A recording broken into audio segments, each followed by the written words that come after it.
পরিবারের বাইরে একটা মানুষকে নিয়ে আকাশ কুসুম ভেবে যে পৃথিবীটা সাজাই, সেই পৃথিবীটা নিছকই তাসের ঘর। আমরা সেটা বুঝি না, বুঝলেও মানতে চাই না। আমরা কিছু প্রাণী সরল মন নিয়ে ঘুরে বেড়াই, হাত দিন শেষে সেই আমরাই ঠকে যাই। আমরা বারংবার বিশ্বাস করি, মনে ভরসা রাখি, এবার হয়তো ভালো কিছু ঘটবে, কিন্তু তার কিছুই হয় না।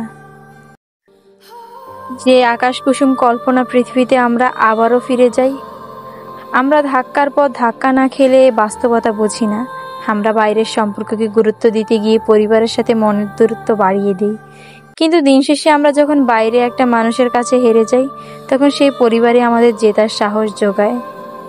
আমরা কেউ কেউ আবারও ঘুরে দাঁড়াই, আবার কেউ কেউ ভাবি এ পৃথিবী আমাদের অনুকূলে নয়, এখানে সবকিছু থেমে যাক। আমরা ঘুরে দাঁড়ানোর অনুপ্রেরণা অভাবে চিরতরে হারিয়ে যাই অনন্তের ওই পারে। আসলে আমরা বড্ড বোকা, বোকাদের জন্য পৃথিবীর সবকিছুই প্রতিকূলই হয়ে থাকে। তবু আমাদের বাঁচতে হবে,